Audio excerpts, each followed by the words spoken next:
Debbie Cooper case, November 24, 1971. Welcome to Flight 305 of Northwest Orient bound for Seattle. 43 souls are on board, and one of the last passengers to arrive was one that looked like any other. Dark suit, black tie. Another anonymous businessman who returned home on vacation. Our passenger had bought the ticket using Dan Cooper's name. He carried a suitcase that had not been inspected for the security of the airport, and that is because in 1971, there was no security at today's airports. The passengers kept their belongings and occupied their seats, preparing for the short flight of 28 minutes. Thank you. Mr. Cooper sits in the 18E seat at the bottom of the plane and asks for a bourbon with 7-Up, a sophisticated drink for the time. When the plane begins to roll along the track, a note passes to the Flo Schaffner flight assistant, 23 years. But many businessmen pass him notes at Flo, so ignore her immediately. But this was different, and so without more, the fate of this flight changed course unexpectedly and was about to become a legend. At present, New York is known as Debbie Cooper, the brain of the only unresolved air kidnapping of history, and that some consider the perfect crime. In 1971, this mysterious traveler threatens to fly through the 305 Northwest Orient. Receive $200 and 4 parachutes. Before disappearing from the back of a Boeing 727 so as not to be seen again. The feat captivated the entire nation and began the greatest search for U.S. history, but now, decades later, the FBI has officially surrendered and has left the unsolved case. But not everyone has thrown the towel. Paid journalists, scientists and citizens could be closer than ever to resolve the case. They are discovering FBI documents, forcing the scientific limits of forensic evidence and developing innovative and amazing theories about who D.B. Cooper and what could have happened to him. So he abrupt the belts and put your seats vertically, because the expedition is about to take off in search of the most legendary outlaw in the world of aviation. And I tend to end in very strange situations. This is horrible, it is definitely horrible. My trips have taken me to the confines of the earth. This is flooded. To investigate the greatest legends in history. We can take off, come on. This is an expedition to the past. Everything we know about what Cooper did and said that night comes from the statements of witnesses and the FBI case files that are sealed and archived. So I started my research in New York by meeting with Jeffrey Gray, author of the book Hijacked. He is also the only investigation journalist with a complete copy of the FBI files. Have all these files been made public? These documents have never been published or shown in any form so far. And how did you get them? Well, I am a research reporter, so I can't tell you where I have taken these confidential files from the FBI. It would not be a story about Debbie Cooper if you could. There must be some mystery. Cooper has acquired a cult character status, and we have an image of his thanks to the robot portraits. The 2 portraits that the FBI made of Debbie Cooper are iconic. In them Cooper appears elegant, with a black suit, straight-in hairstyle, dark glasses, an impassive and quiet criminal mind.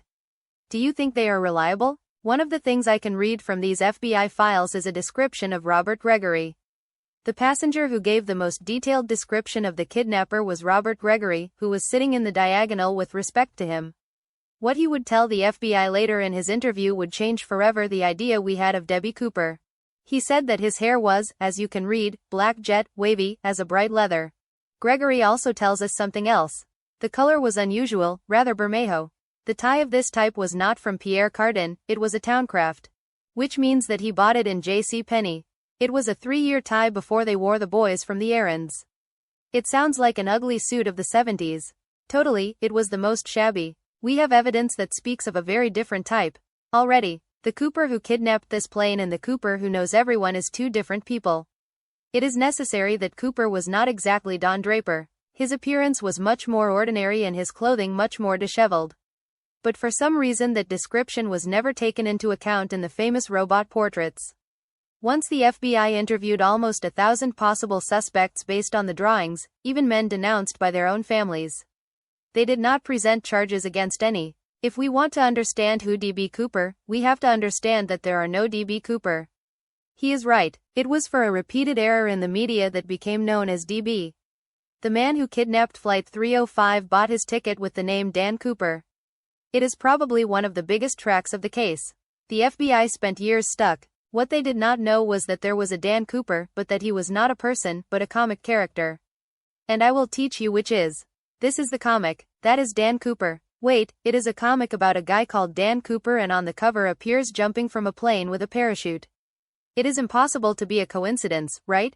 I think it's too coincidence to ignore that coincidence. The comic was published in Belgium, but it was very popular in Canada, and in it a brave parachutist of the army came out. If this was Cooper's inspiration, it could be Franco-Canadian, military, or an amateur reckless. The current state of this case is that FBI has said publicly, "We threw the towel." This case is being investigated every day, and I think that the ones who know the most about the case are civil researchers who are responsible for the greatest findings. There are I will use the passionate word. The one who interests this a lot. Well, you know Cooper's curse, right? No. What is it? The Cooper case is obsessive. It is impossible not to obsess with the case when you begin to investigate it, and just when you think you have it, you discover something else but what does this story have that turns out to be so obsessive? It is a treasure hunt that consists of revealing the true identity of the kidnapper, and there is a lot at stake. Armed with new clues and a plan not to obsess myself, I started my research to discover who D.B. Cooper was actually, how it was done with the control of the plane, and how it went out with his. The flight from Portland to Seattle lasts less than half an hour. A few minutes after takeoff, Cooper lists its demands to the flight assistant, Florence Schaffner, who points them and quickly takes them to the cabin. Cooper's demands are quite simple. Ask for $200 unnegotiable and in American currency. 4 parachutes and a refueling truck wait for you in Seattle, and very considered crew food. Flight 305 is being kidnapped. The crew immediately follows the protocol. Northwest 305 have kidnapped us. When they land in Seattle, Cooper exchanges passengers for money and parachutes and tells the crew that wants to go to Mexico. As you claim to have a bomb, they have no choice but to please him. With money and parachute on board, Flight 305 takes off again. But the route that follows by leaving Seattle is, like everything else in this case, a mystery. To persecute Cooper, I embarked on a flight in the same place where the 305 flight Portland took off, Oregon. Portland is a unique city. We will never use it. It is the perfect place to find a tiny unicorn to approbate a hipster donut covered by bacon. Give me a form, I want to work here. I am full-time employee of this store. Or take a craft beer. Surprise. My God, how much beer. Happy 15 state. My team had organized a surprise party to celebrate a milestone that was an honor for me. He had finally visited the 50 states of the country. 50 beers for 50 states. My God. Okay, so a beer per state. Brian, where are you from? Alabama. Alabama. Texas. Texas, take. Connecticut. The streets of Connecticut. Michigan. Michigan, drink a beer. Health for all. Health, health, health, health, health. But he had not only gone there to celebrate, but to investigate. Cooper kidnapped the plane here in Portland. And after getting the money and the parachutes in Seattle, the plane went south, towards Mexico. Based on when the FBI believes that Cooper jumped from the plane, established a search area in the forests around Ariel, Washington, which is where it would go next. This is the original FBI search area. Kilometers and kilometers of forests and mountains. Frankly, it is a terrible place to jump from an airplane. Look at a look. There is nothing more than very high trees to which he could get hooked or stuck. There are lakes, there are rivers, but there are not many infrastructure or roads to escape. But after 4 decades, and thousands of researchers who have traveled these forests, no one has found a parachute or a body. The man who called Dan Cooper seemed to have disappeared from the face of the earth. But what if the reason why the FBI never found anything in these forests was because Cooper was never in them? I rented a car and drove 35 kilometers to meet with 3 aviation experts and researchers with whom it had been in a place called Tina Bar. Hi, Josh. I'm Josh. How are you? Hello, I am Bruce. Delighted. How are you? Enchanted. I'm Mayor Ruiz. Mayor, is a pleasure. The FBI established its search zone quite far from here. Why are you in such a remote place? The FBI searched where most commercial airplanes would fly to 3,000 meters or less. And that would be in that area about 35 kilometers there, to the east. What we speculate is that when carrying a bomb on board, the pilots would not want to fly over the populated areas such as Vancouver or Portland, so if they had flown a few kilometers west to avoid it, that would place them here. The theoretical route of the plane on Ariel, Washington marked the FBI search zone, but as the pilots would like to avoid large cities, these men theorized that the royal route could have been more west, over this same place. This site is important because it is the only one in which some money has been found in the history of D.B. Cooper. In February 1980, a family that was camping was preparing a bonfire when one of the children put his hand in the sand and found 3 bowls of tickets, a total of $5,800, all with the series numbers of the rescue money of Debbie Cooper. Some are convinced that Cooper himself left money there as distraction, others believe that he reached the shore after Cooper died in the fall. So, when the money appeared, I suppose the FBI would come here in Manada, right? Yes. Did you register this area that you have identified as the new jump zone? No. So they focused here, but not on the rest of the area. Yes. We think you have to look more thoroughly in that area. And what do you think would be here? Basically the remains of a parachute and a harness. The metal elements of the parachute, the structure, the harness, hooks or personal items such as the buckle of a belt or a razor, things like that. And do not forget the rest of the money. And the money, true? Yes. Well, guys, because hands to work, right? It was a fairly large area, so they had asked for reinforcements in the form of a small army of D.B. Cooper enthusiasts. And armed with metal detectors, we deploy ourselves to see if there could be some history under our feet. A part of me trusts this search. I believe the logic behind. But it is difficult to ignore the fact that we are looking for a real needle in a haystack. Not only is a man, a parachute or money, it is an area that has changed a lot. We are talking about almost 50 years. The search can be in a promising place, but that does not mean that it will be easy. Luckily, it only takes an hour to find something with metal detectors. Here there is something big. Mayor, I found something. Have you found anything? Thank you, what do you have? I have found something with the detector. I'm trying to find out what is. What is this, Robert? It is a piece of something. A hitch or a ring. It could be an accessory of the parachute. Or it might be nothing. It might be nothing. Already, that is the mystery. What would you tell those who say that 4 decades have spent and even the FBI has surrendered and that you are not going to solve it? Look at the story of the case. The biggest track and the greatest advance of the case occurred 8 years after The Secret when an 8-year-old boy was going to make hot dogs on the beach. Already, it was not the FBI. It was not the FBI. They appeared 2 days later, okay? Already. We just need a test, that is what encourages us to continue here. That test would be the piece that would complete the entire puzzle. Well, if you find that crucial piece, I hope you call me. We would call you right away, promised. Thank you. Thanks to you. We sent the metal to a laboratory to analyze it, another hint of hope to find something related to a man who left nothing to chance. After Cooper received the money from the rescue in Seattle, he said that he wanted the plane to fly to Mexico at an altitude of 3,000 meters with the flaps to 15 degrees. The pilot insisted that with that configuration the plane would not reach Mexico, so they decided to stop to refuel in renovation. On the way, Cooper settled down and was consistent with the flight assistant. While they chatted, Cooper smoked a total of 8 cigarettes. Even so, he was scrupulous collecting all possible tests, such as the notes he wrote, but made a serious mistake. He forgot that he had removed his black clip tie.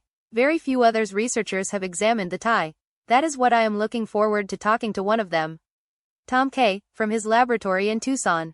Tom, Josh, how are you? I'm glad to see you finally. I really wanted to talk to you because I know you have had access to one of the tests of this case.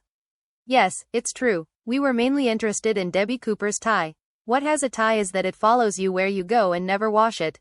And that is very important because it accumulates particles of all the places where you have been.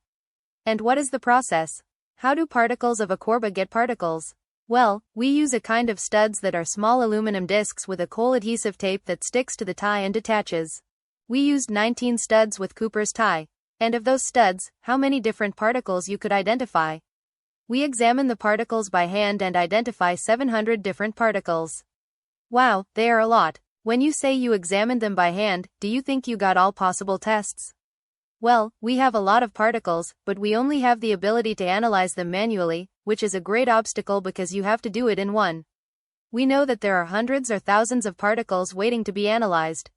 What is the process to analyze those additional particles? Well, in an ideal world there is a device that can analyze 3 particles per hour. That is what we need. As the FBI had filed Cooper's case, I could not resist and I also joined the citizen search. Well, I don't want to sound presumptuous, but maybe I could help you with that and get a laboratory to analyze those particles to see what modern technology can contribute to the equation. If your team could achieve something like that, we would not hesitate for a second. Okay, great. Well, I'm going to investigate it and we will resume this conversation. Very good. It has been a pleasure. Bye-bye. Goodbye. To help Tom, my team and I started looking for a laboratory that was willing to decipher one of the great unsolved mysteries of the case. On board Flight 305, the owner of that clip tie told the flight assistant, Tina McLeod, that he met with the rest of the crew of the flight in the cabin and told him to close the first-class curtain and that no one left there. With the crew kidnapped in the cabin, Cooper set one of the parachutes and found the interruption that lowered the rear stairs of the plane.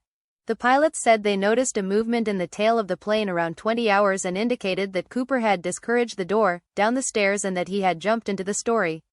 The Cooper's trail was never found in the search area of Ariel, Washington. But that did not prevent local fans from the Case of Cooper to celebrate the event that placed his city on the map. For there, Cooper is a countercultural hero and celebrate a party in his honor almost every year since 1972. The party celebrates Cooper as an intrepid individual who found an impressive way to fight the system and that came out with his. D.B. Cooper is like a modern Jesse James. That escape is great. Let me a moment. Let's see.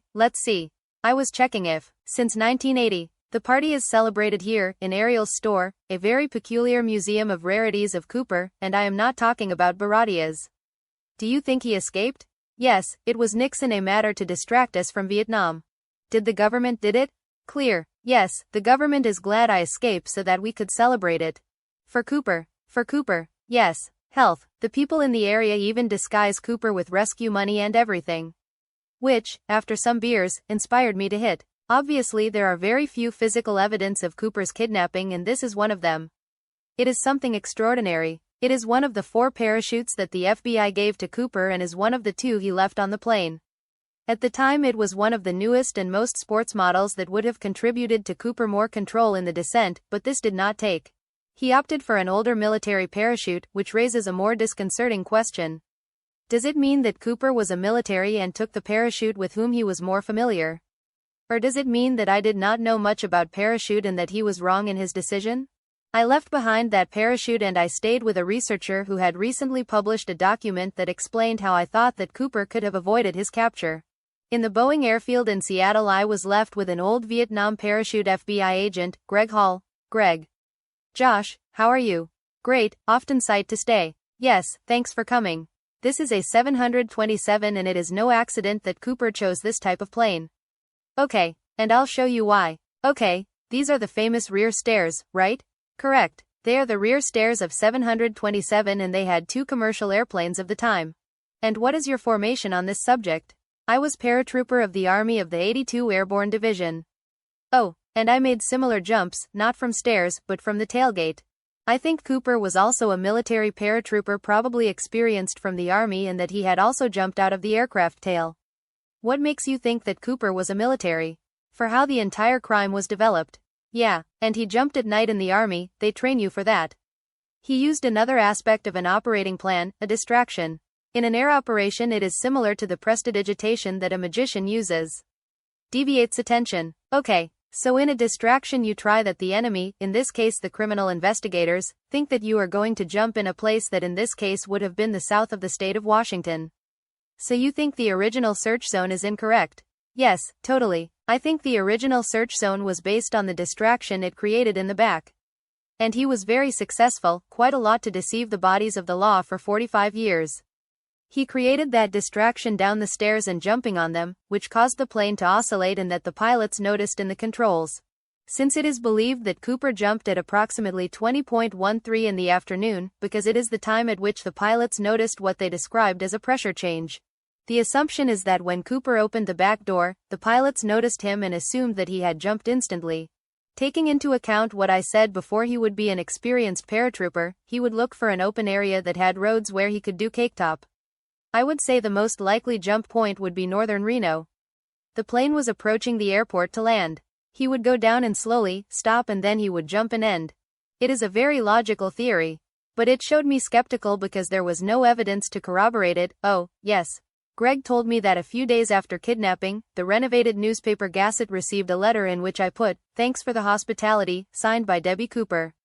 The note had formed it with cuts from an article by Sacramento Bee, which had been published a few days before. Sacramento is the big city closest to Reno. He is only 2 hours by car. And someone has tested that theory to try to establish a more southern search zone? No, no one has tried it. And is there a way to try it to create a new search area?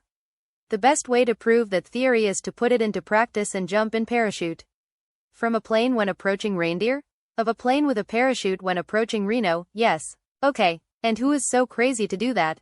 You. Against my common sense, Greg and I fly more than 1,000 kilometers to Reno, Nevada. They call the biggest small city in the world, which I suppose is much better than Las Vegas, but much more rare. And although I may not shine as much as the city of sin, it gives the feeling that Reno does not care what you think. And I like that. It is also where the air-kidnapped plane landed without its kidnapper. Greg's plan was simple, to follow the original flight route of Flight 305 to Reno, and then at the point where he believes Cooper jumped in parachute, it is supposed to do the same thing. That I have never done, but before being able to tell Greg that he was about to vomit, we were in an airfield knowing Juan and his partner Dave, two professional paratroopers. They are my new enemies bar better friends. What is the plan? Where will we jump? You will follow the same flight route as the 727-1931 when you reach Reno, and when you get to the place where we think it is more likely to jump to Cooper, you will leave the plane. When you reach the ground, you will take the GPS unit, you will mark the coordinates, and so I will know where you are. Okay, makes sense. Are you ready? Well, the truth is not. I have to confess that I have been avoiding this all my life. I have done all the follies that you can imagine, except this. We will treat you well. This terrifies me. If you didn't worry and you didn't feel any anxiety, that would worry us. I have a little fear. I already have a little fear. And who will I go tide? Me. How many jumps have you made? Well, today is the second. What a uncle. Okay, guys, let's go. And then there are times like this one in which I cannot believe the things so stupidly dangerous that I access to do.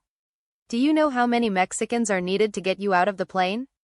How many? Only one. My God, please, that this is not the last joke that I hear in my life. Providing, testing. 1, 2, 1, 2. Greg, do you receive me? Affirmative, I receive you. And you. Hi, and of course, rock and roll. When the plane took off. Okay, we go there. I was aware of each meter that we ascended, because all those in the descent would fall. The general idea is that I will use a GPS with the captain and that we will try to recreate the original flight route of the Northwest Orient flight. The idea is that Cooper would have jumped just before descending in Reno. It is the most likely place. And what the tests suggest. So we will turn around, we will place ourselves in position and then jump. Greg, we are in the coordinates of the most likely jump zone, preparing to take action. You don't get an idea of how terrified I am. The best was not too late to back. After everything, we needed to know what happened to D.B. Cooper. Upon reaching 3,300 meters, Juan told me it was time. I pretended not to go, but it was too late. For facing the unknown. And then, without more, I was in a plane approaching Reno to follow the route of the 727 flight that Debbie Cooper kidnapped in 1971, to help establish a new search area, was about to jump from a plane where it was more than good. Greg, we are in the coordinates of the most likely jump zone, prepared to take action. I am supposed to adore the adventure, and that is. But, I had also spent my whole adult life avoiding jumping from a plane. My chest's heart was going to come out and only tremble. The only way out was to jump. Yes, my God. While falling in free fall on the landscape of Reno, I could not help thinking that that would be exactly what Debbie Cooper would feel when he was waiting for him under. Looking down, it is the ideal site to jump in parachute. I can't imagine Debbie Cooper jumping at night in those forests. Well done, Uncle is wrong, huh? God, it cannot be described. I have no words to describe what you feel. Oh, God, it has been the most terrifying and most cool thing I have done in my life. Before doing it, I was convinced that when I went down I would say it had been fun, but that I would never repeat it. And I would repeat right now, really. Oh my God. Hey, Juan. Yeah? Thanks, Uncle. Thanks to you. You made it great. It has been incredible. Well, I have to call Greg for the walkie. I'm going to remove this. Okay, do I help you? Yes, collect the parachute and I will meet Greg. Do you see me? Affirmative, I have you in sight. Josh, how are you? Well, how about the release? My God, it has been the greatest madness I have done in my life. Josh, I want to ask you a question, the most important for me. Would you prefer to land in these desert shrubs that are soft and fluffy or in the pines of the Washington stable? It is just what I thought while falling, that when looking down you can land almost anywhere. Exact. And in the original search zone, in the state of Washington, it seems the worst possible place to jump from an airplane.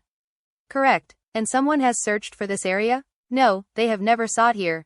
No one has looked for anything because they focused on 2 states beyond. And that was what Cooper wanted. Already, our experiment revealed that the original FBI search zone could be up to 600 kilometers from the real De Cooper area. A new location that was pleading to be investigated for the first time. I think Cooper cheated everyone with that distraction. I would probably hope to get 48 hours to get out of this area, but got 45 years. He cheated us all. We continue looking for him. We are still looking for it. But now we have a new place to search. Exact. We started the first of the many sweeps that would be made in the area when I received the call I expected. My team had found a laboratory with the necessary material to analyze the particles of the D.B. Cooper tie, and we already had the results. So I got on a plane to Tucson to meet the researcher Tom K., who could interpret the results. Hello, Tom, how are you? God, I'm glad to see you. Yes, I finally know you in person. Finally, yes. Well, they have told me that a laboratory was able to analyze the samples of the tie to search for additional particles. Of course, thanks to your team's effort, the Chicago McCown Group, which is one of the most important laboratories in the country, conducted an automated analysis of the 19 studs. Okay, and what did they find? They found 100 particles. We go from 700 particles to 100,100,000. Tell me that the results show something interesting. And so much that, oh really? Of course, the results are fantastic. Brilliant. And what specifically appeared? We have representations in these roads. Okay, this is Sirius, which is a rare land. And the lantano is another. This is citrus. Okay, and this is mercury. Mercury. And these materials in 1971, what were they used for? Well, we start with the most unusual, which is elytris. Okay, what is the most common use for elytrio in 1971? It turns out that it was used to excite the red phosphorus of television screens. Vein titrates of the 26 particles we find are related to the production of cathode ray tubes. But it doesn't have to be a television, right? The cathode ray tube was used on televisions and also in other areas such as the military, in instruments such as the oscilloscope screen, so these cathode ray tubes are found in many different products. Okay, and based on what you have found in the tie, who is this man? This suggests that he worked on the manufacture of cathode ray tubes. And that, in many ways, eliminates many of the suspects.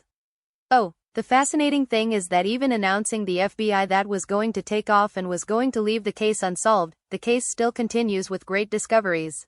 The last new test appeared in 1980, when they found the money.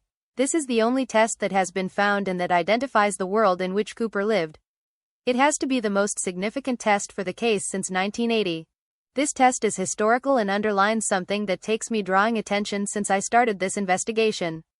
Everything we think about D.B. Cooper is wrong. FBI files revealed that Cooper was much less refined than we imagined. His name seems to be inspired by a comic and he could be from the north of the border. Tests are being sought on the beaches of Tina Bar.